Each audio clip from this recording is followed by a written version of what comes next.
আসসালামু আলাইকুম। সবাইকে স্বাগত জানাচ্ছি আমাদের আজকের ক্লাসটাতে আমরা কৃত প্রত্যয়ের পরের অংশ সম্পর্কে পড়ব। অর্থাৎ আগের ক্লাসে আমরা কৃত প্রত্যয় শব্দযোগে কিভাবে বাংলা শব্দ গঠন হয় সেটা শিখেছিলাম। আজকের ক্লাসে আমরা শিখব কৃত প্রত্যয় যোগে কিভাবে সংস্কৃত শব্দ গঠন হয় সেইটা সম্পর্কে।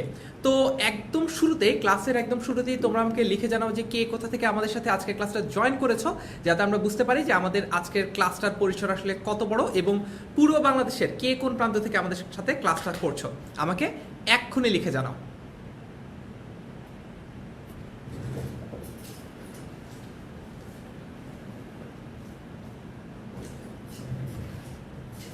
ওকে, সো আমরা দেখতে পাচ্ছি তোমরা বিভিন্ন জায়গা থেকে কমেন্ট করছো। আসসালামু আলাইকুম বলছো অনেকে, ওয়ালাইকুম আসসালাম। সবাইকে স্বাগত জানাচ্ছি আমাদের আজকের ক্লাসটাতে। তারপর অনেকে জিজ্ঞেস করছো যে ভাইয়া কেমন আছেন? আলহামদুলিল্লাহ ভালো আছি, তোমরা কেমন আছো? তোমাদের সামনে পূজার ছুটি শুরু হয়ে যাবে, তোমাদের জন্য একটা সাজেশন হচ্ছে এতদিন পর্যন্ত আমরা যা কিছু পড়িয়েছি, যা কিছু হয়তোবা তুমি সবসময় সময়ের অভাবে পড়তে পারো নাই, অনেক সময় হয়তোবা দেখা গেছে যে অন্য কলেজে হয়তোবা তোমার নিজের স্কুল কলেজের ক্লাস ছিল, হয়তোবা তোমার পারিবারিক কোনো ইস্যু ছিল, এইসব কারণে যারা যখনই যা কিছু মিস করেছো, রেকর্ডেড যে ক্লাসগুলো আছে তোমাদের সবার প্রতি অনুরোধ এবং সাজেশন থাকবে ইন দ্য মিন টাইম পূজার ছুটির মধ্যে তোমরা এই জিনিসগুলো খুব দ্রুত পড়ে ফেলবা, ঠিক আছে? আচ্ছা, দেখি কারা কারা আমাদের সাথে জয়েন করেছো।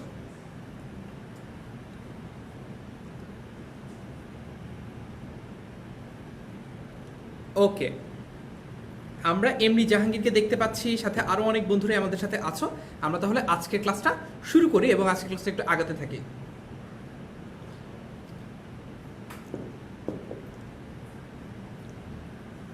আমরা একটু ওয়েট করছি আরো কিছু বন্ধু আমাদের সাথে এসে জয়েন করার জন্য। তবে আমরা আমাদের ক্লাসটা এগিয়ে নেই, যদি আমাদের যে বন্ধুরা দেরি করছে তারা পরবর্তীতে ক্লাসটা দেখে নিতে পারবে, কোনো সমস্যা নাই। তো আজকে আমরা মূলত পড়ব হচ্ছে যে কৃত প্রত্যয় যোগে কিভাবে শব্দ গঠন হয় এবং সেগুলো কোন ধরনের শব্দ, সেগুলো হচ্ছে সংস্কৃত শব্দ কিভাবে কৃত প্রত্যয় যোগে গঠিত হয়, ঠিক আছে? এটার জন্য আমাদের প্রথমে একটু দেখতে হবে যে আমাদের মাথায় আছে কিনা, আমাদের মনে আছে কিনা কৃত প্রত্যয় কোনগুলা। দেখি বলো তো, কমেন্টে লিখে জানাও কৃত প্রত্যয় কোনগুলা। কৃত প্রত্যয়ের অপর নাম কি, দেখি মনে আছে কিনা তোমাদের কৃত প্রত্যয়ের অপর নাম কি। আচ্ছা, হাফসান আমিম সালাম দিচ্ছে, ওয়ালাইকুম আসসালাম। অদিতি রুদ্র বলছে নমস্কার নমস্কার। আচ্ছা, কৃত প্রত্যয়ের অপর নাম কি মনে আছে? কৃত প্রত্যয় মূলত কোন ধরনের প্রকৃতির সাথে ব্যবহৃত হয় বলো তো, দেখি দেখি পারো কিনা। এই যে কৃত প্রত্যয়, এই কৃত প্রত্যয়টা কি যার তার সাথে ব্যবহৃত হয়, যার তার সাথে কি যুক্ত হয় কৃত প্রত্যয়? কৃত প্রত্যয়ের তো একটা স্ট্যান্ডার্ড আছে, তাই না? তত একটা মনে করো সোশ্যাল স্টেটাস আছে। কৃত প্রত্যয় তো সবার সাথে যুক্ত হয় না, কার কার সাথে যুক্ত হয়? আচ্ছা, কৃত প্রত্যয় যুক্ত হয় মূলত ধাতুর সাথে, ঠিক আছে, অথবা ক্রিয়ামূলের সাথে, ধাতু অথবা ক্রিয়ামূলের সাথে, ঠিক আছে? আচ্ছা, তোমরা কিন্তু তোমাদের বন্ধুদেরকে কমেন্টে মেনশন করে রাখতে পারো, ঠিক, তাহলে হচ্ছে আমরা ক্লাসটা সামনে আগাতে পারি। আচ্ছা, তো এখন দেখি কয়েকটা রুল একটু দেখি কিভাবে কিভাবে কোন কোন জিনিস হয়। একটা প্রত্যয় হচ্ছে কৃত প্রত্যয়, এক ধরনের কৃত প্রত্যয় হচ্ছে এই যে অনট প্রত্যয়টা, অনট প্রত্যয়। তো এখানে কি হয় দেখো তো, আগে আমরা বাকি সব কিছু বাদ দেই, আমরা হচ্ছে আগে এইখানে দেখি হচ্ছে যে এক্সাম্পল দেখি। মনে করো নি যোগ অনট, বা এটাকে যদি আমি আরেকটু সংক্ষেপে লিখতে চাই বা আধুনিকভাবে লিখতে চাই, আমি লিখতে পারি হচ্ছে রুট সাইন বা ধাতু চিহ্ন নি যোগ অন, ঠিক আছে? এটা কি হয়ে যায়? এটা হয়ে যায় নে যোগ অন, বা ফলাফল হচ্ছে নয়ন। একইভাবে শ্রু যোগ অনট, হ্যাঁ প্রত্যেকটা কি ছিল? অনট। শ্রু যোগ অনট, যেটাকে আমরা বলতে পারি শ্রু যোগ অন, সেটা হয়ে যায় শ্রবণ, ঠিক আছে? এইখানে বলা হচ্ছে যে এখানে যে টটা ছিল, অনটের যে টটা ছিল, এই যে অনটের যে ট, সেটা বিলুপ্ত হয়।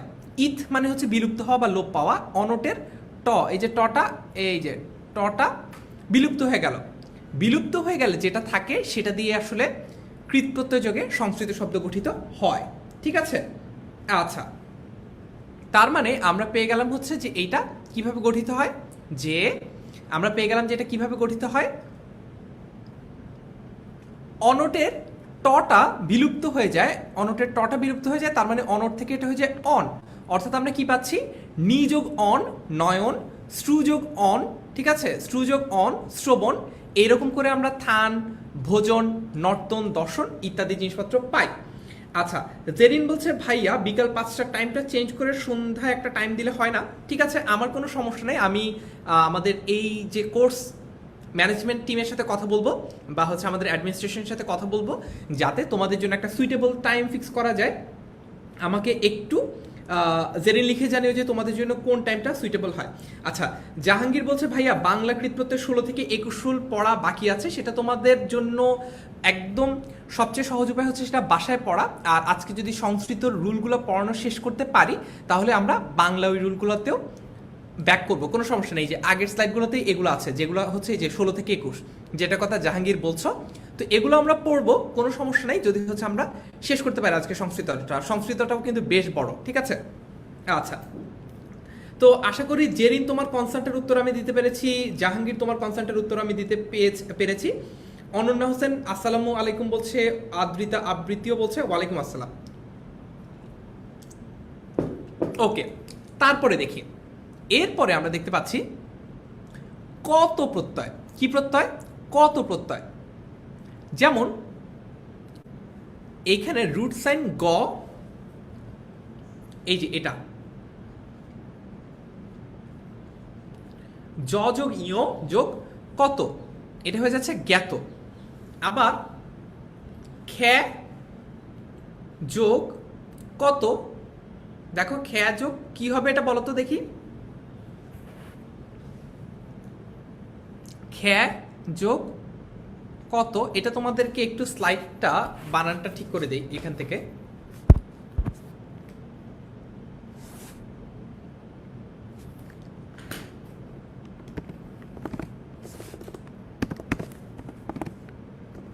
আল্লাহ, কতটা কট হয়ে যাচ্ছে। খ্যা যোগ কত ইকুয়ালস টু কুখ্যাত। হ্যাঁ, আমি একটু তোমাদেরকে বোঝাই। এইখানে ঘটনা হয়েছে কি জানো, এখানে ঘটনা হয়েছে যে এইখানে এই যে কত আছে, এই কত থেকে একটা ত কত কিভাবে হয়, ক যোগ ত, তাই তো কত হলো, তাই তো। মানে এইখান থেকে দেখো কুখ্যাত হয়ে যাচ্ছে, অর্থাৎ এইখান থেকে এই অক্ষরটার বা এই অংশটার পরিবর্তন হয়ে এটা শুধু ত হয়ে যাচ্ছে, এইটা শুধু ত হয়ে যাচ্ছে। জ্ঞাতর ক্ষেত্রেও দেখো এটা কি, মনে করো এইটা হচ্ছে, আমি অন্য একটা বানান লিখে দেখাই, অবিভক্ত। মনে করো অবিভক্ত, এটাকে চাইলে কিন্তু এইভাবে লেখা যায়। হ্যাঁ, তো এইটা ইনিশিয়ালি ছিল, কিন্তু এইটা পরবর্তীতে ভেঙে কি হয়ে যাচ্ছে, এটা পরবর্তীতে ভেঙে হয়ে যাচ্ছে হচ্ছে ত, শুধু ত। তার মানে এই যে দেখো জ্ঞাতর শুরুতেও কিন্তু কত ছিল, এটা হয়ে গেছে শুধু ত। এই যে আমরা দেখতে পাচ্ছি জ্ঞাততে শুধু ত, আবার খ্যার পরেও ছিল হচ্ছে শুধু কত ছিল, এটা ভেঙে হয়ে গেছে শুধু ত, ঠিক আছে। আচ্ছা,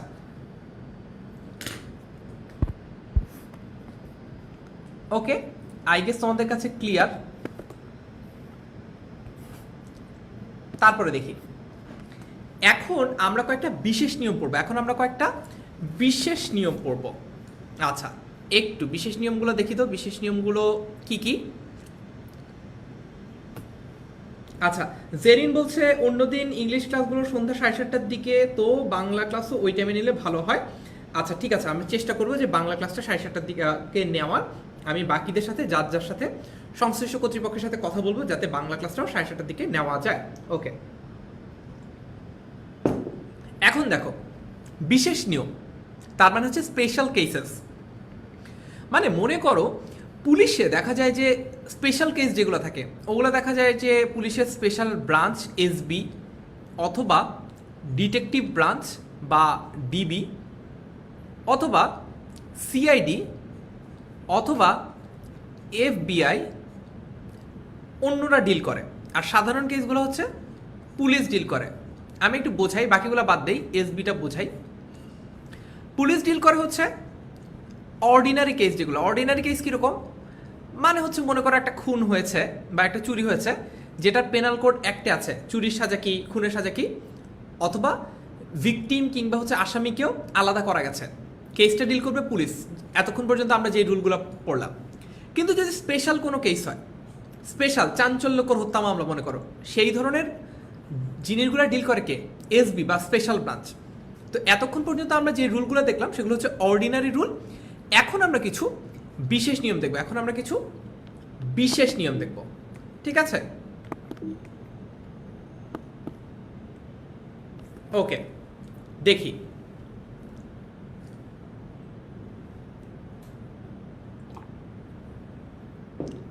আবৃতা আবৃত্তি বলছে, ভাইয়া বাক্য পারি কিন্তু বাক্য রূপান্তরটা পারি না। আজকে তো আমরা বাক্য কিংবা বাক্য রূপান্তর কোনোটাই পড়ছি না, আমি যখন পড়াবো তখন তোমাদেরকে বুঝিয়ে দেবো, কোনো সমস্যা নেই আবৃত্তি। আচ্ছা দেখো, বিশেষ নিয়ম, কত প্রত্যয় যুক্ত হলে নিম্নলিখিত, মানে এখানে যে ধাতুগুলোর কথা বলা হয়েছে সেই ধাতুগুলোর অন্তঃস্বর, অন্তঃস্বর মানে হচ্ছে ভিতরের স্বরটা ইকার হয়, ভিতরের স্বরটা ইকার হয়। যেমন পট যোগ কত, অর্থাৎ এই যে অন্তঃস্বরটা সেটা হয়ে গেছে কি ই, মধ্যের যে স্বরটা, অন্ত মানে হচ্ছে মধ্যে, মধ্যের যে স্বরটা সেটা হয়ে গেছে ই, ঠিক আছে?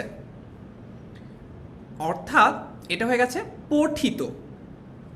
Goat it? একই রকম ভাবে হয় লিখিত, বিদিত, বেষ্টিত, চলিত, পতিত, লুণ্ঠিত, ক্ষুধিত, শিক্ষিত ইত্যাদি ইত্যাদি হয়, ঠিক আছে? আচ্ছা, আরেকবার একটু বলি, কত এই প্রত্যয়টা যুক্ত হলে নিম্নলিখিত ধাতুগুলোর অন্তঃস্বর ইকার হয়, অন্তঃস্বর ইকার হয়।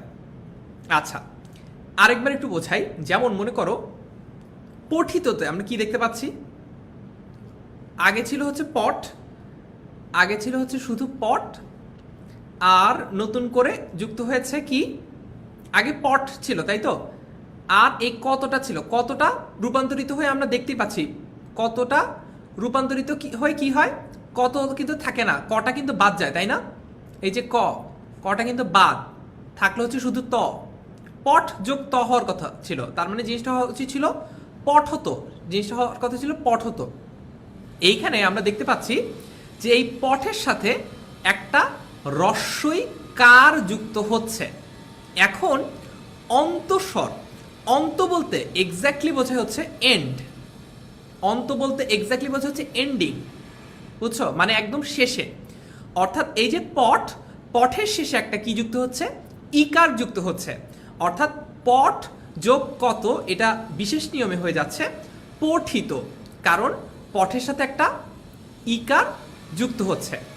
আর এইখানে যে কতটা ছিল, এইখানে যে কতটা ছিল, কতটা পরিবর্তিত হয়ে কি হবে, কতটা পরিবর্তিত হয়ে যাবে শুধুমাত্র ত, কতটা পরিবর্তিত হয়ে যাবে শুধুমাত্র ত, ঠিক আছে?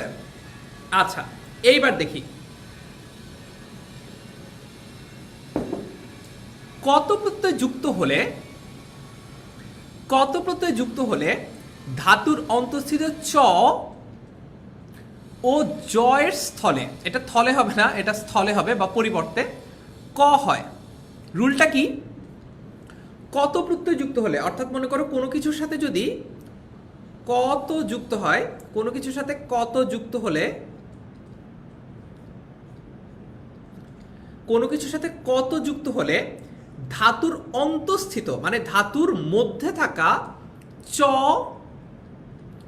অথবা জয়ের পরিবর্তে কি হয়, চ অথবা জয়ের পরিবর্তে ক হয়, চ অথবা জয়ের পরিবর্তে ক হয়।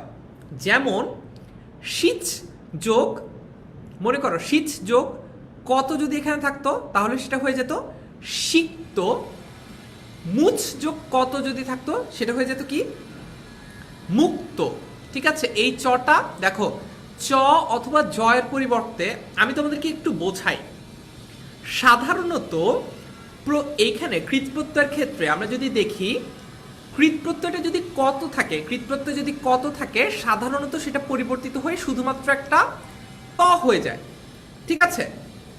যদি প্রত্যয়টা কত থাকে সেটা সাধারণত পরিবর্তিত হয়ে শুধুমাত্র একটা ত হয়ে যায় এবং দেখা যায় যে কটা ছিল সে কটা বাদ পড়ে যায়। কিন্তু ধাতুর অন্তস্থে বা ধাতুর মধ্যে যদি চ আর জ থাকে সেই চ আর জটা পরিবর্তিত হয়ে কিন্তু আরেকটা কতে রূপান্তরিত হয়, অর্থাৎ সেটা কিন্তু তখন আবারও কত কত হয়ে যায়। আমি একটু লিখে দেখাই আবার, দেখো ব্যাপারটা কিরকম। আমি একটু আবার তোমাদেরকে লিখে দেখাই। ব্যাপারটা হচ্ছে সাধারণত আমরা দেখি যে কৃৎপ্রত্যয় হিসেবে কতর কটা বাদ পড়ে যায়। মনে করো কত ছিল, তো সাধারণত যখন এটা একটা শব্দ গঠন করে তখন কটা বাদ পড়ে যায়, শুধুমাত্র ত থাকে, শুধুমাত্র ত থাকে। এতক্ষণ পর্যন্ত আমরা কিন্তু তাই দেখছিলাম।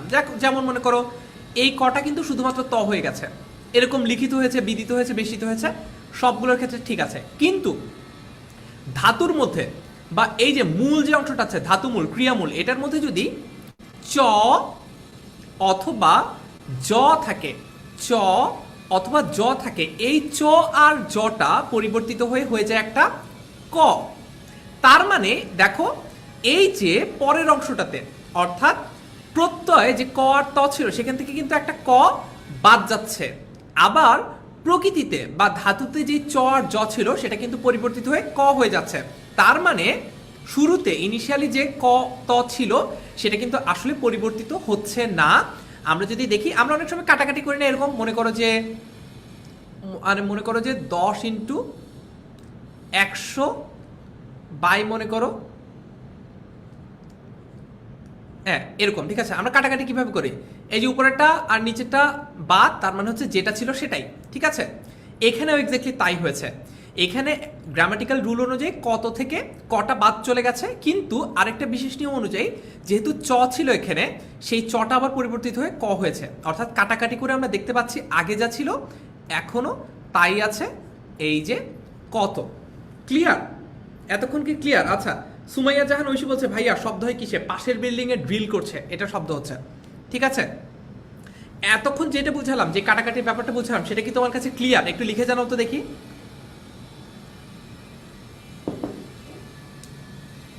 একটু লিখে জানাও ক্লিয়ার কিনা।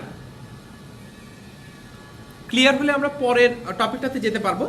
আচ্ছা, অ্যাভয়েড মাহাদি বলছে ভাইয়া ক্লিয়ার, ওকে। মিথি পাল বলছে ক্লিয়ার, ঠিক আছে। আমরা তাহলে পরেরটাতে যাই। এছাড়া কত প্রত্যয় পরে থাকলে ধাতুর মধ্যে বিভিন্ন রকমের পরিবর্তন হতে পারে। তার মানে এইটাকে মনে করো, এটাকে তোমরা একটা নিপাতনে সিদ্ধ মনে করতে পারো। নিপাতনে সিদ্ধ কোনটা বলো তো? নিপাতনে সিদ্ধ কোনটা?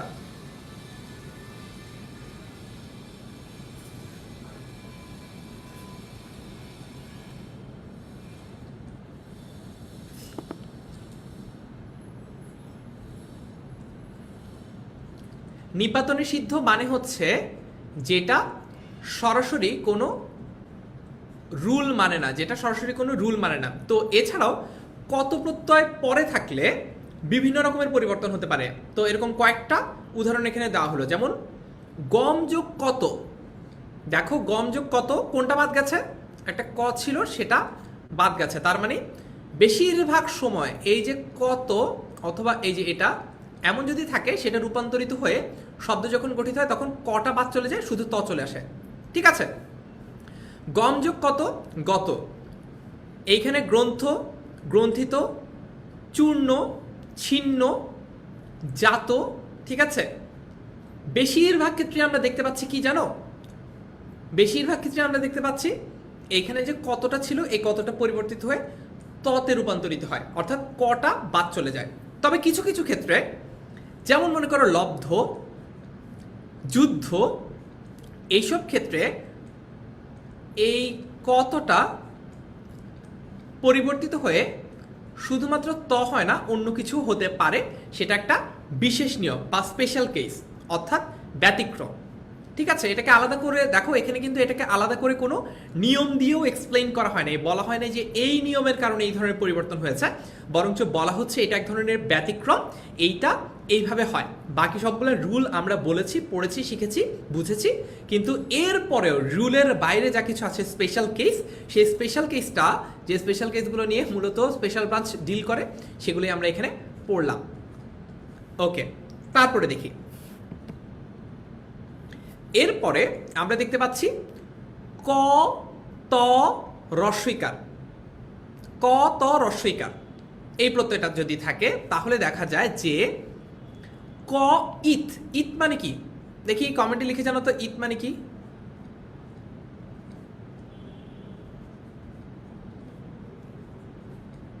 ইত মানে কি? তোমাদের কাছে প্রশ্ন, কমেন্টে লিখে জানাও যে ইত মানে কি। শুভ বলছে ক্লিয়ার, তা তো আমার কাছেও ক্লিয়ার। ইত মানে কি এটা বলো, দেখি পারো কিনা।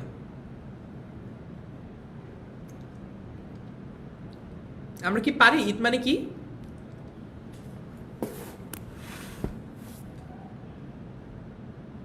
অ্যাভয়েড মাদি বলছে জানি না। হাই হাই, অ্যাভয়েড মাহাদি কি অ্যাভয়েড রাফার ফ্যান?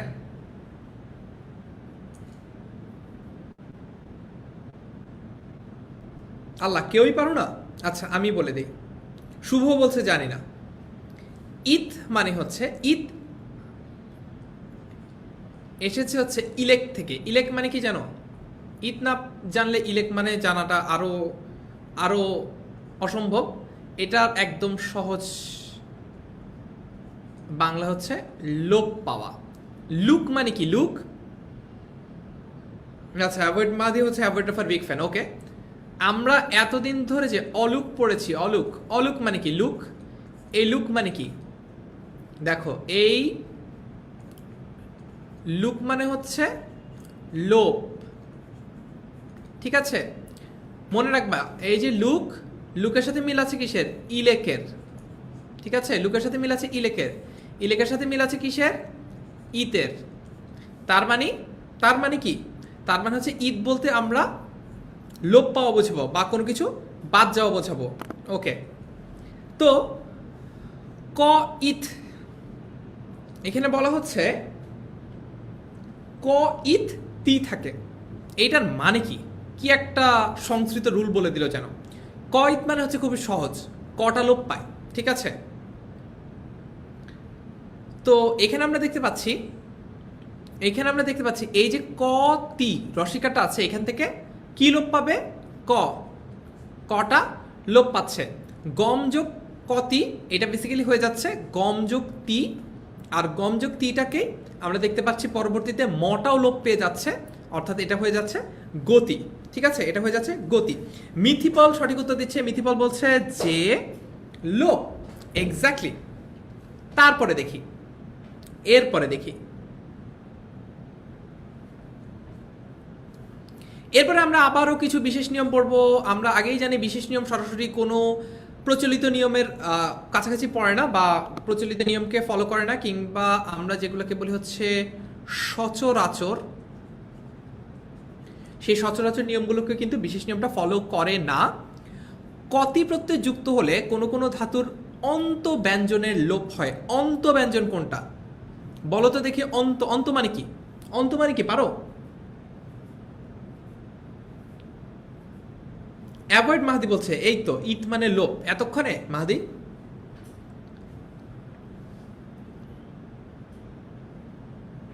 এতক্ষণ কোথায় ছিল? অ্যাভয়েড রাফার বিয়ে সেলিব্রেশনে নাকি? যাই হোক, জোকস অ্যাপার্ট।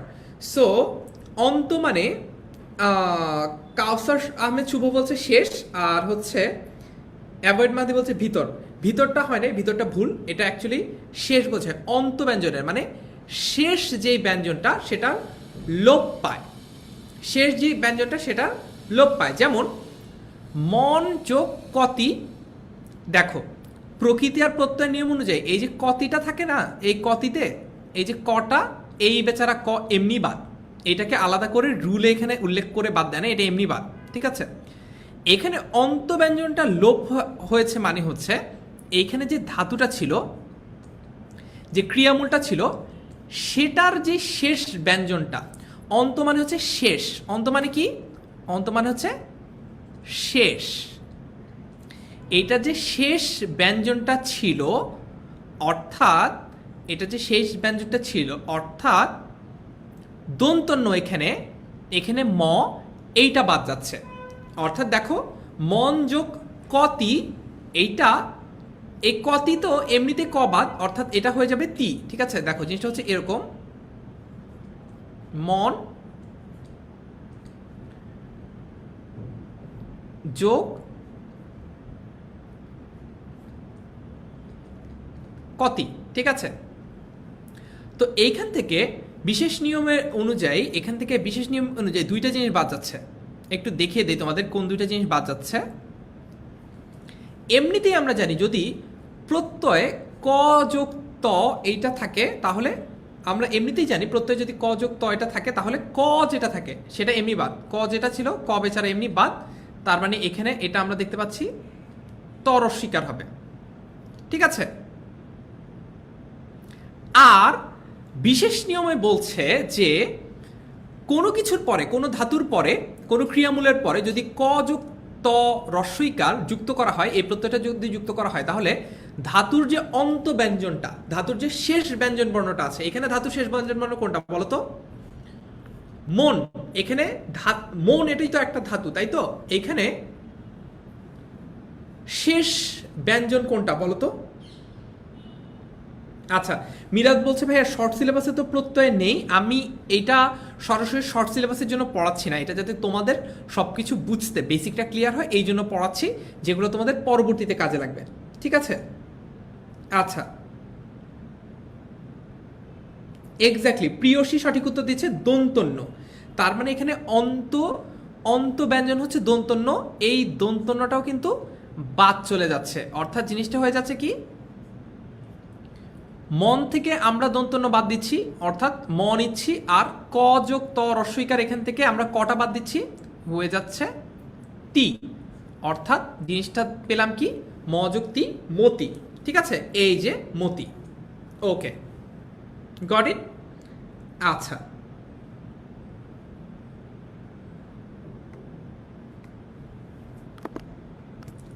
তারপরে এরপরে কোনো কোনো ধাতুর উপধা অকারের বৃদ্ধি হয়, অর্থাৎ আকার হয়, যেমন শ্রমযোগ কতি শ্রান্তি, সমযোগ কতি, এটাও কিন্তু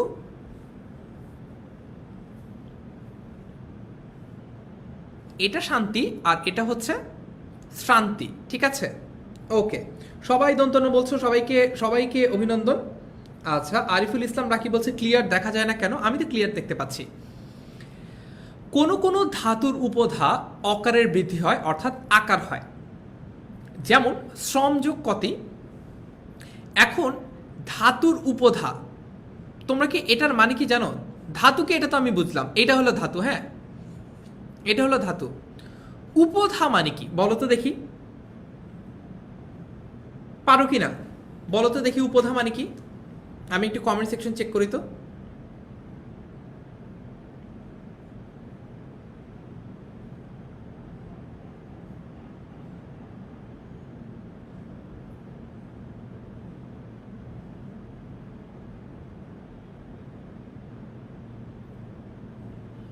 আচ্ছা,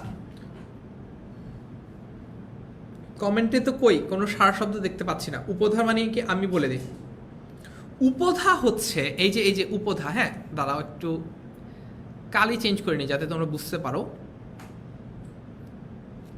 এটা যে মনে রাখতেই হবে এমন কিছু না, খুব ইম্পর্টেন্ট কিছু আসলে উপধা না, আমি কখনো প্রশ্ন হিসেবে উপধা আসতেও দেখি নাই, তারপরও যেহেতু এখানে আছে রুলে আমি একটু বুঝিয়ে দিই তোমাদেরকে। হ্যাঁ, উপধা বেসিক্যালি জিনিসটা কি? উপধা হচ্ছে ধাতুর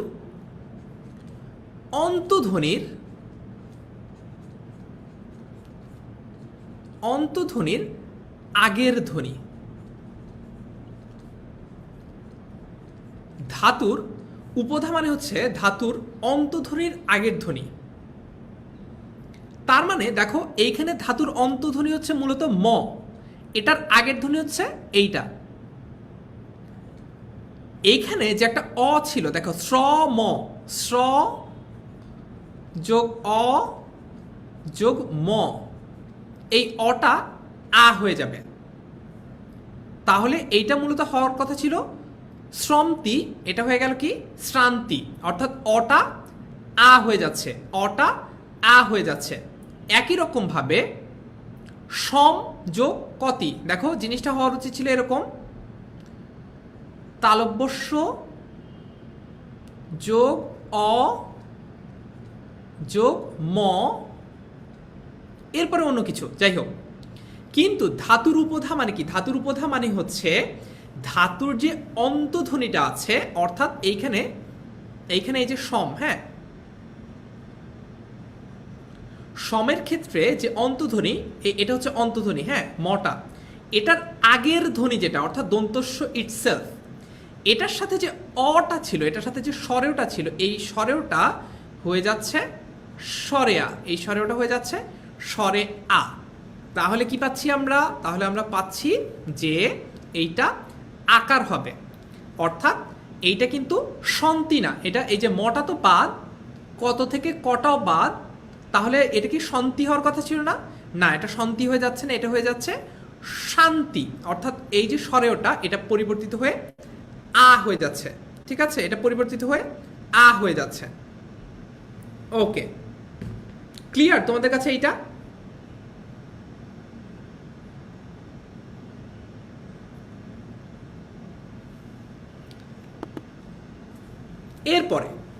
এরপরে রুলটা হচ্ছে চ এবং জয়ের জায়গায় ক হয়, চ এবং জয়ের স্থলে ক হয়। যেমন বচ যোগ কতি, এটা হয়ে যাচ্ছে কি? এটা হয়ে যাচ্ছে কি? হওয়ার কথা ছিল, কিন্তু এই যে দেখো ক যোগ ত রস্বইকার, এটা থাকলে কিন্তু আমরা দেখেছি যে কটা বাদ পড়ে যায়, শুধু ত থাকার কথা। কিন্তু এইখানে ধাতুতে যে চটা ছিল, ঠিক আছে, এই যে চটা ছিল অথবা এই যে বর্গীয় জটা ছিল, এই চ এবং জটাই কিন্তু আরেকটা কয়ে রূপান্তরিত হয়, আরেকটা কিসে রূপান্তরিত হয়? কয়ে রূপান্তরিত হয়। অর্থাৎ একটা ক, আগের স্লাইডেও দেখেছি, একটা ক বাদ, আর এইখানে আবার এইখানে যে চটা ছিল আর এইখানে যে জটা ছিল সেটা আবার রূপান্তরিত হয় আরেকটা কতে রূপান্তরিত হয়। তাই এইখানে মূলত যে ক ত রস্বইকার ছিল, এইটা রূপান্তরিত হয়ে আসলে ক ত রস্বইকারই থাকে, কারণ একটা ক মানে জিনিসটা বেসিক্যালি এইরকম আর কি, যে ক গুণ ক এর এক কি হয়, কাটাকাটি গিয়ে যেটা থাকে না, এরকমই ব্যাপারটা হয়েছে, বুঝতে পেরেছ? তারপরে নিপাতনী সিদ্ধগুলো হচ্ছে ব্যতিক্রমী রুল, এগুলোর আলাদা করে কোনো রুল হয় না, নিয়ম হয় না, এগুলো আমরা একটু মনে রাখার চেষ্টা করব, ঠিক আছে? আচ্ছা, তারপরে দেখি,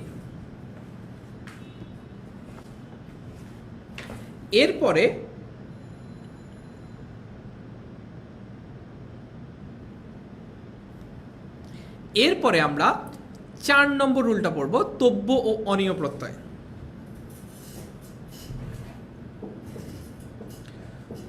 তব্য ও অনীয় প্রত্যয় আমরা একটু দ্রুত আগাই, হ্যাঁ, এখন তো আমরা মোটামুটি কৃত প্রত্যয়ের রুলগুলো বুঝে ফেলেছি। আচ্ছা, সাদিয়া আফরিন বলছে আজকে ক্লাস ছিল না মনে করেছিলাম। আয় হ্যাঁ, রুটিন দেখো নাই?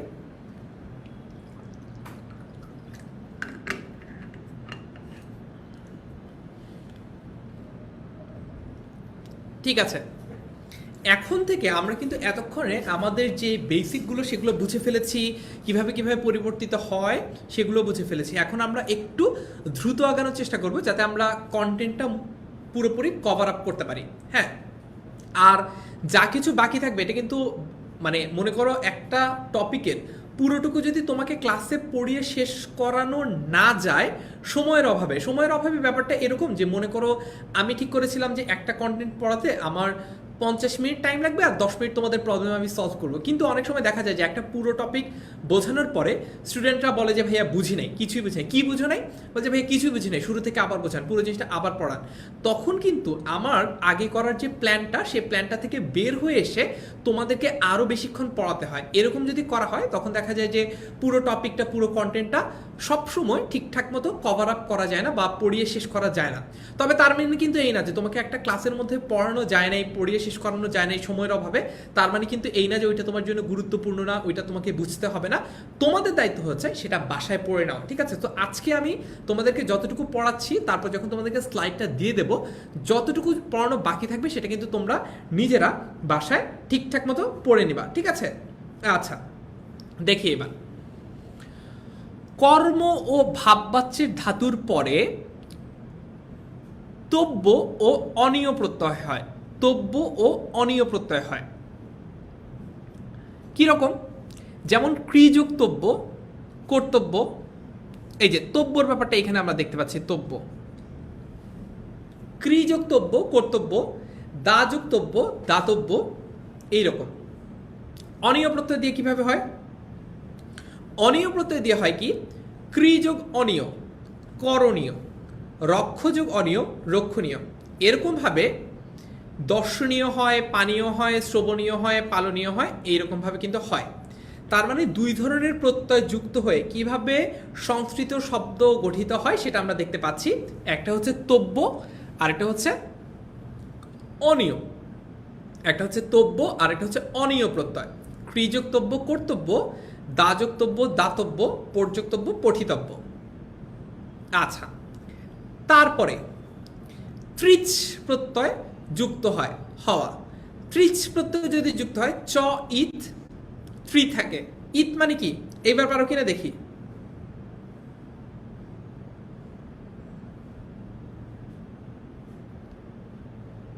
আচ্ছা, আমাকে রাহুল আহমেদ বলছে তব্য বলতে কি বোঝায় ভাইয়া? তব্য বলতে দায়িত্ব বোঝায়। ক্রিযুক্তব্য কর্তব্য তার মানে হচ্ছে যেটা করা তোমার দায়িত্ব। যা দাযোক্তাব্য, দাযোক্তব্য তার মানে হচ্ছে যেই দানটা করা তোমার কর্তব্য বা করণীয়। পঠযুক্তব্য পঠিতব্য মানে হচ্ছে যেটা পড়া তোমার কর্তব্য, বুঝছো? তব্য বলতে মূলত যেটা করা তোমার দায়িত্ব সেটা বোঝায়। এই তো এবার তোমরা পেরেছো যে ইত মানে হচ্ছে লোপ পাওয়া, তার মানে হচ্ছে ত্রিচ প্রত্যয় চ ইত। চ ইত মানে কি? চ লোপ পাবে, তাই তো? দেখো, দা যোগ ত্রিচ কি হয়ে যাচ্ছে? দা যোগ ত্রিচ, এখানে কোনটা লোপ পাচ্ছে? চটা লোপ পাচ্ছে, এক নম্বরে চটা বাদ, ঠিক আছে? আর থ্রি যদি থাকে, থ্রিটা পরিবর্তিত হয়ে কি হয়? থ্রিটা পরিবর্তিত হয়ে যায় তা, থ্রি থেকে হয়ে যায় তা। দা যোগ থ্রি, এটা হয়ে যায় কি? দা তা, কারণ এই থ্রিটা হয়ে যায় কি? তা, ঠিক আছে?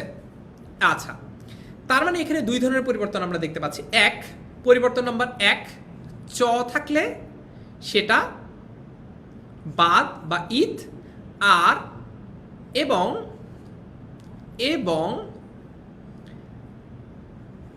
থ্রি থাকলে সেই থ্রিটা পরিবর্তিত হয়ে যায় তা।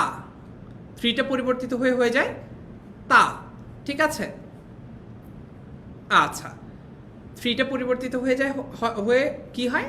তা হয়ে যায়। তাহলে দাত্রিচ এটা হয়ে যায় মূলত দাত্রী, এবং দাত্রী থেকে হয়ে যায় দাতা। মাতৃচ এটা আমরা পাই হচ্ছে মাতা, কারণ হচ্ছে চটা বাদ এবং থ্রিটা তা হয়ে যায়। একই রকমভাবে এখানে আমরা দেখতে পাচ্ছি চটা বাদ, চ বাদ এবং থ্রি থাকলে সেটা তা হয়ে যায়। ওকে, ক্লিয়ার? বুঝছো? এটা দুইটা পরিবর্তন। এক, চ থাকলে চ বাদ, দুই, থ্রি থাকলে সেটা তা হয়ে যায়। ক্লিয়ার? বুঝছো?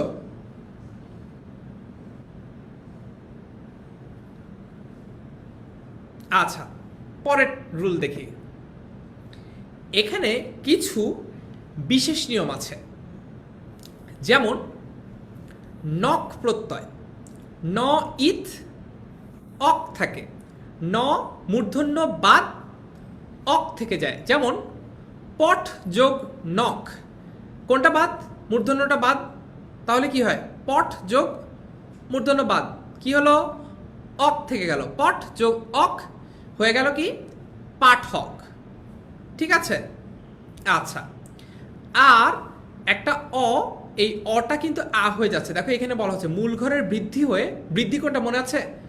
অ যদি আ হয় সেটা কি গুণ না বৃদ্ধি? অ যদি আ হয় সেটা মূল না বৃদ্ধি? বলাই আছে এখানে বৃদ্ধি। আচ্ছা, তারপরে নি যোগ নখ, মূর্ধন্যটা বাদ হয়ে গেল, কি হয়ে যাবে? নি যোগ অক, তো ওইটা হয়ে গেল নায়ক।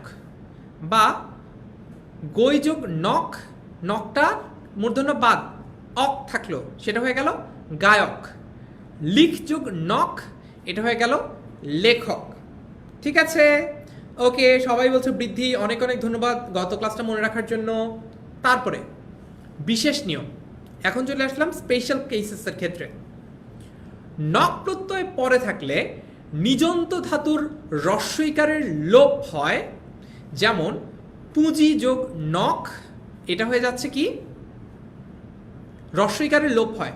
তার মানে হচ্ছে এই যে রস্বইকারটা এটা লোপ পায়, তার মানে দেখো পুঁজি যোগ নখ, এখান থেকে রস্বইকারটা বাদ গেল,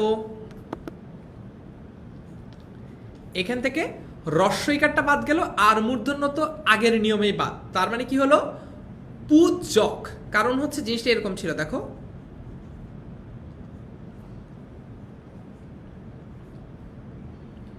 পুঁজি যোগ নখ, তো নিয়ম অনুযায়ী দুইটা জিনিস বাদ গেছে। দেখো এখানে দুইটা জিনিস বাদ গেছে, একটা হচ্ছে এই রস্বইকারটা, আর একটা হচ্ছে এই মূর্ধন্যটা। তাহলে কি বাদ, তাহলে কি হলো? তাহলে হয়ে গেল পু যোগ জক, বা যিনি পূজা করেন। একই রকম ভাবে জনক, চালক, স্তবক ইত্যাদি। আচ্ছা,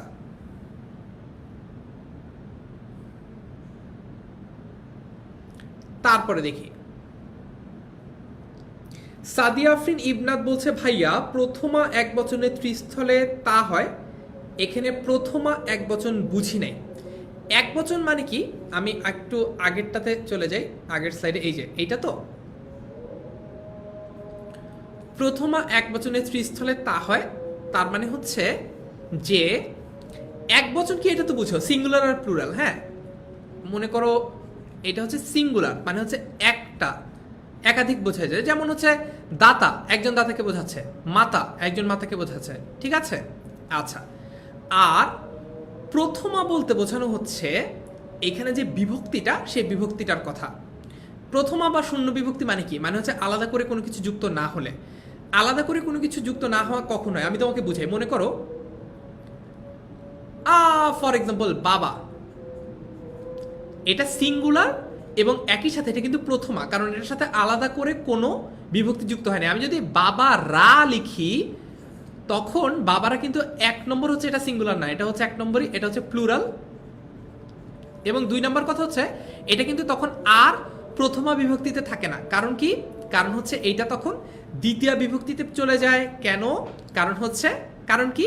কারণ হচ্ছে এইটাতে একটা, সরি, দ্বিতীয় বিভক্তিতে চলে যায় না, এটাতে একটা রা বিভক্তি যুক্ত হয়, অর্থাৎ এটা কিন্তু তখন শূন্য বা প্রথমা বিভক্তি আর থাকে না। ঠিক আছে, আচ্ছা। সো এখন আশা করি তোমরা এই প্রশ্নটার উত্তর পেয়েছো। আমাদের ক্লাস হয়েছে মাত্র 45 মিনিটের মতো। তোমাদেরকে আমি 5 মিনিটের একটা ব্রেক দিচ্ছি নামাজের জন্য। আমি নিজেও নামাজ পড়ছি, আমরা ক্লাসটা এন্ড না করি, ক্লাসটা চলতে থাকুক। আমরা নামাজের পরে 5 মিনিট পর আসছি আবার। মানে এখন বাচ্চা হচ্ছে 5:43, 5:44, 45, 46, 47, 48। ঠিক আছে, 5:50 আমরা আবার ক্লাসটা শুরু করব।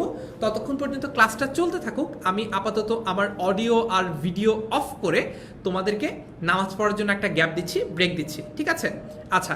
সো ক্লাসটা চলমান থাকুক, তোমরা অজু করে তাড়াতাড়ি নামাজ পড়ে আবার ক্লাসে ব্যাক করো। আমরা আবার ক্লাস শুরু করব ঠিক 5:50। ঠিক আছে।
So welcome back to our class. আমরা আবারও নামাজের পর চলে আসলাম। আমরা আর 1-2 মিনিট ওয়েট করি আমাদের সব বন্ধুরা যাতে আবার রিজয়েন করতে পারে। ওকে, সো আমাদের বন্ধুদের জন্য আমরা একটু ওয়েট করছি। আমরা তাহলে বন্ধুরা আসলেই আবারও ক্লাসটা শুরু করে দেব, ঠিক আছে?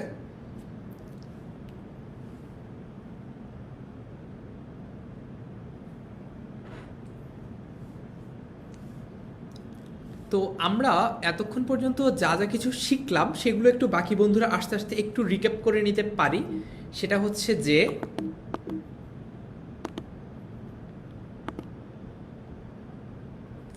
মনে করো এই অংশটা একটু রিক্যাপ করি বাকি বন্ধুরা আস্তে আস্তে। সেটা হচ্ছে যে প্রথমা একবচনে ত্রিস্থলে তা হয়। একজন বন্ধু জানতে চেয়েছিল, ভাইয়া প্রথমা একবচন মানে ঘটনাটা আসলে কি? ঘটনাটা হচ্ছে একবচন মানে তো সিঙ্গুলার, এটা তো আমি সবাই বুঝি আমরা, ঠিক আছে?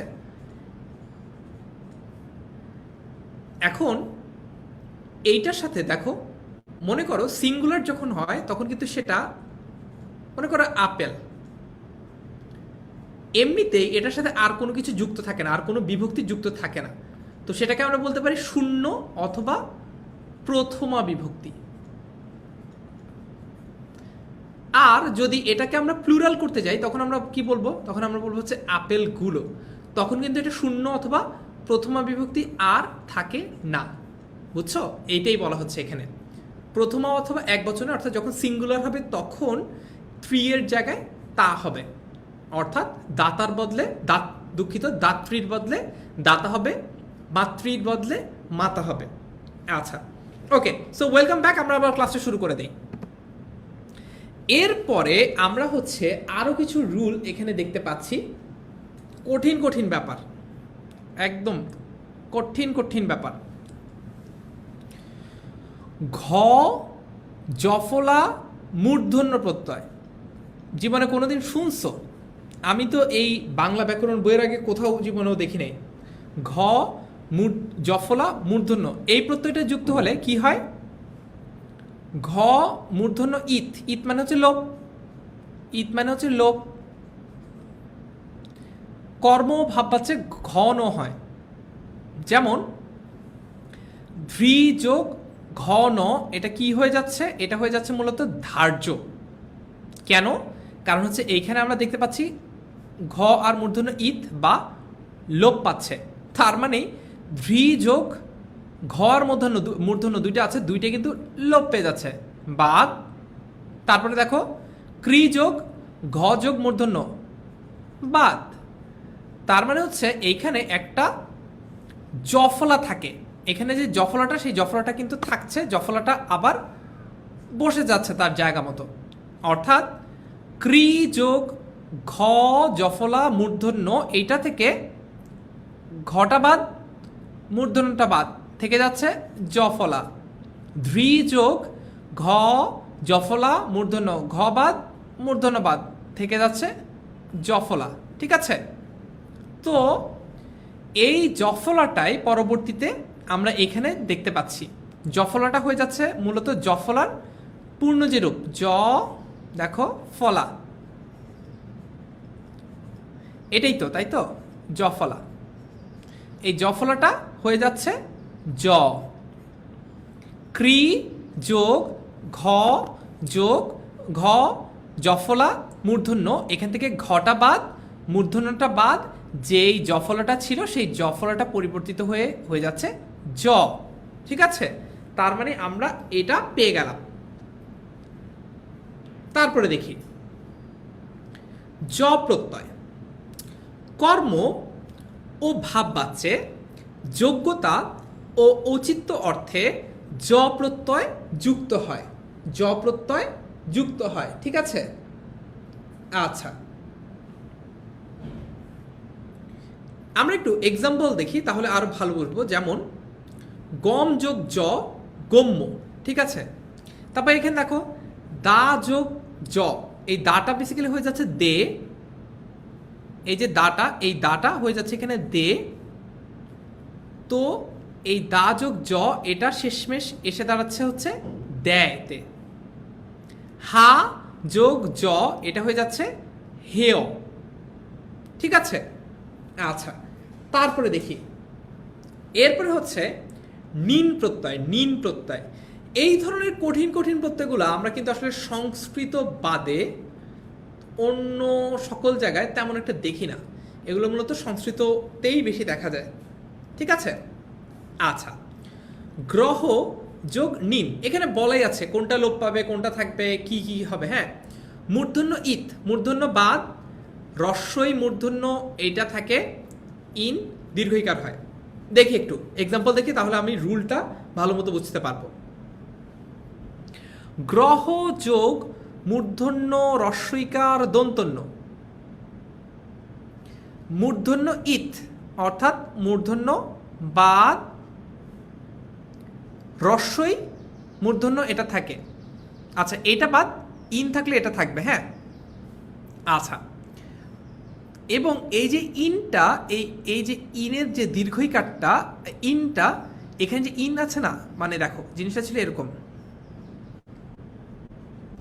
এইখান থেকে বলা হচ্ছে মূর্ধন্যটা বাদ, তাহলে থেকে যাচ্ছে হচ্ছে একটা রস্বইকার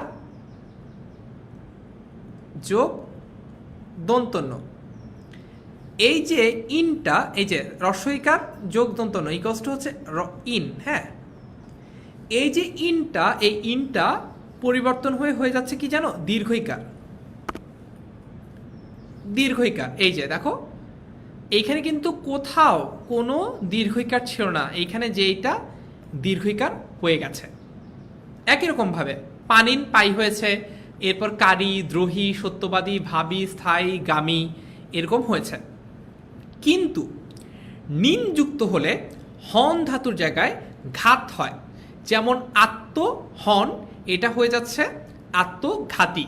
তার মানে যদি নিনটা যদি যুক্ত হয় তাহলে হন ধাতুর পরিবর্তে ঘাত হয়ে যায়, হন ধাতুর পরিবর্তে ঘাত হয়ে যায়। ঠিক আছে, আচ্ছা উনাইজা খানম বলছে ভাইয়া এখান থেকে কি প্রশ্ন আসবে?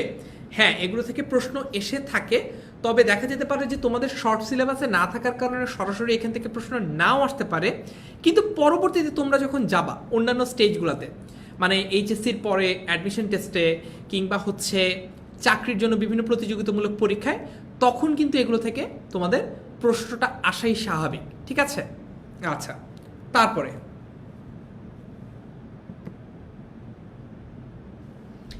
এরপরে আমরা দেখতে পাচ্ছি হচ্ছে ইন প্রত্যয় কিভাবে হয়। এই যে ইনটা, এটা দীর্ঘইকার হয়ে যায়, যেমন শ্রমযোগ ইন, এটা কি হয়ে যাচ্ছে, ইনটা ডিরেক্ট, এই যে ইন ইজ টার্নিং ইনটু একটা দীর্ঘইকার। ঠিক আছে,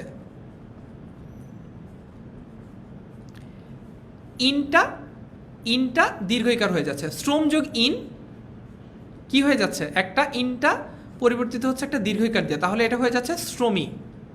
ক্লিয়ার? তারপর অল প্রত্যয়ের ক্ষেত্রে, এরপরে অল প্রত্যয়ের ক্ষেত্রে জি যোগ অল, লটা ইথ বা বাতিল, তাহলে কি হলো, জি যোগ লটা বাদ অ থাকে, জি যোগ অটা পরিবর্তিত হয়ে যায় জয়, খি যোগ অল ল বাদ। একই রকমভাবে আমরা দেখি ভয়, নিচয়, বিনয়, ভেদ, বিলয় ইত্যাদি। ঠিক আছে, এখানে আরও কিছু এক্সাম্পল দেওয়া আছে কৃদন্ত বিশেষণ গঠনে। কৃদন্ত বিশেষণ গঠনে কিভাবে কৃত প্রত্যয় ব্যবহৃত হয়, যেমন ইঞ্চ প্রত্যয় যোগে কিভাবে হয়, বর প্রত্যয় যোগে কিভাবে হয়, র প্রত্যয় যোগে কিভাবে হয়। ঠিক আছে, তারপরে আছে হচ্ছে উক প্রত্যয় দিয়ে কিভাবে হয়, শান প্রত্যয় দিয়ে কিভাবে হয়, তারপর ঘয় প্রত্যয় দিয়ে কিভাবে হয়, এইখানে একটা বিশেষ নিয়ম আছে।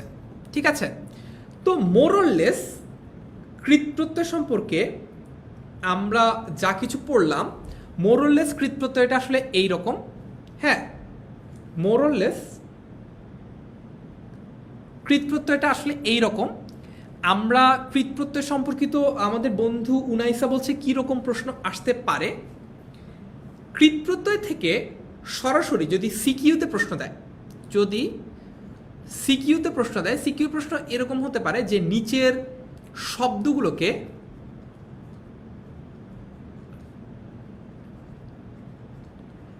নিচের শব্দগুলোকে প্রকৃতি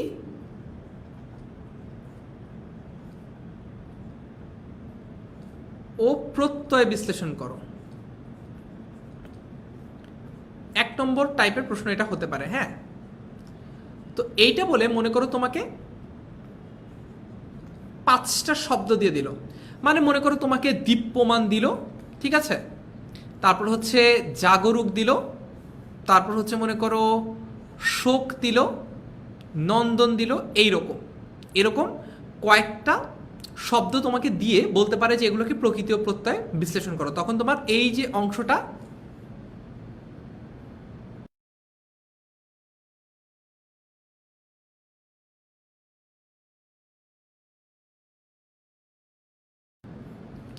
এই যে অংশগুলো, এই অংশগুলোতে কিন্তু ভেঙে লিখে দেখাতে হবে। আবার যদি এমসিকিউতে প্রশ্নটা দেয়, এমসিকিউ, তখন তোমাকে এই অংশগুলোর অপশনগুলো দিয়ে দিবে, অর্থাৎ অপশনসে বলে দিবে। ওই অপশন থেকে তোমাকে রাইট যেটা, সেই রাইট অপশনটা সিলেক্ট করতে হবে। সাদিয়া আফরিন ইবনাত বলছে কোনো টেকনিক নেই ভাইয়া, প্রকৃতি আর প্রত্যয়ের ক্ষেত্রে সরাসরি তেমন কোনো মনে রাখার টেকনিক নাই। আসলে টেকনিক বেসিক্যালি বাকি যেগুলো আছে সেগুলো সবগুলোর টেকনিক আমাদের নিজেদের বানানো, মানে আমরা যেভাবে সহজে মনে রাখতে পারি সেভাবে। আর প্রকৃতি ও প্রত্যয়ের ক্ষেত্রে ব্যাপারটা হচ্ছে এটা সরাসরি কোনো টেকনিক না থাকার one of the main reasons হচ্ছে যে জিনিসগুলো অনেক বেশি চেঞ্জেবল, মানে এক একটা এক এক রকমভাবে হয়। এটা মনে রাখার সবচেয়ে ভালো উপায় এবং সহজ উপায় হচ্ছে এটা নিয়মিত চর্চা করা। খুব বেশি সংখ্যক শব্দের প্রকৃতির প্রত্যয় তোমাদের জানতে হবে না, তোমাদের 2টা জিনিস তোমরা জানবা। 1, বই পড়বা, তোমাদের ক্লাস 9-10-এর বাংলা ব্যাকরণ বইয়ে যেই শব্দগুলোর প্রকৃতি ও প্রত্যয়ের বিশ্লেষণ দেওয়া আছে, 1 নম্বর হচ্ছে সেটা পড়বা। 2 নম্বর হচ্ছে বিগত বছরের প্রশ্ন দেখবা। বিগত বছরের প্রশ্নগুলো কীরকমভাবে দেখবা, যখন তোমরা এইচএসসি পরীক্ষার জন্য পড়বা তখন তোমরা এইচএসসির বিগত বছরের প্রকৃতি ও প্রত্যয় কীভাবে এসেছে সেই প্রশ্নগুলো দেখবা। যখন তোমরা অ্যাডমিশন টেস্টের জন্য পড়বা তখন অ্যাডমিশন টেস্টের বিগত বছরগুলোতে বিভিন্ন ইউনিভার্সিটিতে বিভিন্ন ইউনিটে কিভাবে প্রকৃতি ও প্রত্যয় থেকে প্রশ্ন এসেছে সেই সম্পর্কে পড়বা, ঠিক আছে। তবে আশার ব্যাপার হচ্ছে যে, আচ্ছা, সাদিয়া আফরিন বলছে আমাদের এমসিকিউ নাই। না, এমসিকিউ তোমাকে বলছে হচ্ছে অ্যাডমিশন টেস্টের জন্য বা হচ্ছে পরবর্তীতে অন্য প্রতিযোগিতামূলক পরীক্ষার জন্য, ঠিক আছে। আচ্ছা, আশার ব্যাপার হচ্ছে যে খুব কঠিন শব্দ প্রকৃতি ও প্রত্যয় থেকে দেওয়া হয় না, কারণ হচ্ছে এইটা বাংলা যারা পরীক্ষক থাকেন বা যারা প্রশ্নকর্তা থাকেন কিংবা যারা বাংলা শিক্ষক আছেন সবাই এই ব্যাপারটা অ্যাকনোলেজ করেন যে বাংলা ব্যাকরণের অন্যান্য টপিকগুলোর চেয়ে, সমাস, কারক, এই টপিকগুলোর চেয়ে বাংলা ব্যাকরণের প্রকৃতি ও প্রত্যয় এই টপিকটা অপেক্ষাকৃত কঠিন। তার মানে এই না যে ইম্পসিবল, অসম্ভব, একদমই বোঝা যাবে না, পারা যাবে না, কখনো সম্ভব না, কিচ্ছু পারবো না, ব্যাপারটা এরকম না। তবে বাকি টপিকগুলো একটু যেমন বুঝলেই মনে থাকে বা একটা বুঝলাম বাকি সবগুলো ওরকম হবে, প্রকৃতি ও প্রত্যয়ের ক্ষেত্রে এরকম না ব্যাপারটা। প্রকৃতি ও প্রত্যয়ের ক্ষেত্রে দেখা যায় যে এক একটা শব্দের গঠন একই রকম। সন্ধির ক্ষেত্রে আমরা যেরকম দেখি যে একটা শব্দ যেমন অ যোগ অ, যেমন মনে করো অ যোগ অ ইকুয়ালস টু আ হয়, এটা যদি আমি জানি তাহলে এরপরে সবগুলো জায়গায় যেমন মনে করো ফর এক্সাম্পল ভক যোগ বক, এটা হয়ে যাবে হচ্ছে বকাবক, ঠিক আছে। অ যোগ অ, অ যোগ অ একটা আ হচ্ছে, ঠিক আছে। তো এইরকম যদি ব্যাপারগুলো আমি জানি তাহলে হচ্ছে সবগুলো সন্ধি সেই প্যাটার্নে ফেলে, সেই নিয়মে ফেলে করতে পারবো। কিন্তু দেখা যাচ্ছে যে প্রকৃতি আর প্রত্যয়ের ক্ষেত্রে কিন্তু ব্যাপারটা এরকম না। এই কারণে অবভিয়াসলি যখন প্রশ্ন করা হয় তখন এই ব্যাপারটাকে কনসিডার করেই প্রশ্ন করা হয়, এবং সাধারণত যেই শব্দগুলো বেশি কমন, বেশি ইম্পর্টেন্ট, যেগুলো বিগত বছরগুলোতেও বারবার এসেছে সেখান থেকে প্রশ্ন করা হয়, তাই ভয় পাওয়ার কোনো কারণই নেই। তো আজকের এই ক্লাসটার মাধ্যমে আমরা আসলে প্রকৃতি ও প্রত্যয়ের একটা অংশ শিখেছি, সেটা হচ্ছে কৃৎ প্রত্যয়। আমরা পরবর্তীতে তদ্ধিত প্রত্যয় সম্পর্কেও ক্লাস নিব। তো তোমরা অনেকে কমেন্ট করেছিলে যে ভাইয়া এটা তো শর্ট সিলেবাসের অন্তর্ভুক্ত না, কিন্তু সমস্যাটা কোথায় বুঝো? যখন তোমরা অ্যাডমিশন টেস্ট দিবা তখন মনে করো একজন ঢাকা বিশ্ববিদ্যালয়ের শিক্ষক যিনি হচ্ছে প্রশ্ন বানাচ্ছেন, ঠিক আছে, যিনি হচ্ছে প্রশ্ন বানাচ্ছেন, তিনি প্রশ্ন বানানোর সময় আগের বছরগুলোতে কেমন প্রশ্ন হয়েছে সেই ব্যাপারটার দিকেও কিন্তু নজর রাখেন। আগের বছরগুলোতে যেহেতু প্রকৃতি ও প্রত্যয় থেকে প্রশ্ন এসেছে, সেই প্রশ্নগুলো কিন্তু রেপ্লিকেট করে পরবর্তী বছরগুলোতে আসার একটা অবভিয়াস সম্ভাবনা আছে। তাই এটা একদমই পড়তে হবে না এমনটা না। এইচএসসির জন্য তোমার পড়তে নাও হতে পারে, এইচএসসিতে তুমি বাদ দিতে পারো যেহেতু শর্ট সিলেবাসে নাই, ওকে ফাইন, কিন্তু অ্যাডমিশনে তোমার লাগবেই, ঠিক আছে। ঘটনা হচ্ছে এইটা তুমি ক্লাস 11-12 হয়তো না পড়লে এইচএসসির জন্য, কিন্তু তোমার অ্যাডমিশন টেস্টে কোথাও কি বলা আছে যে বাংলা ব্যাকরণগত প্রশ্ন সব এইচএসসি স্ট্যান্ডার্ড থেকেই আসবে? এতক্ষণ পর্যন্ত আমরা যা কিছু পড়লাম এগুলো তো সব বেসিক্যালি এসএসসি স্ট্যান্ডার্ডের। তার মানে অ্যাডমিশন টেস্টে তুমি কতটা ভালো, তোমার বাংলা ব্যাকরণের বাংলা বেসিক্স কতটা ভালো সেটা বোঝার জন্য তোমাকে কিন্তু এসএসসি লেভেল থেকেও জাজ করতে পারে। তার মানে এইচএসসি সিলেবাসে তো ছিল না এই কথা বলে অ্যাডমিশন টেস্টে কিন্তু পার পাওয়ার কোনো সুযোগ নাই। আশা করি তোমরা সবাই আজকের ক্লাসটা বুঝতে পেরেছো। পরবর্তী ক্লাসের জন্য আমন্ত্রণ জানিয়ে আজকের ক্লাসটা আমরা এখানে শেষ করছি। আল্লাহ হাফেজ, আসসালামু আলাইকুম।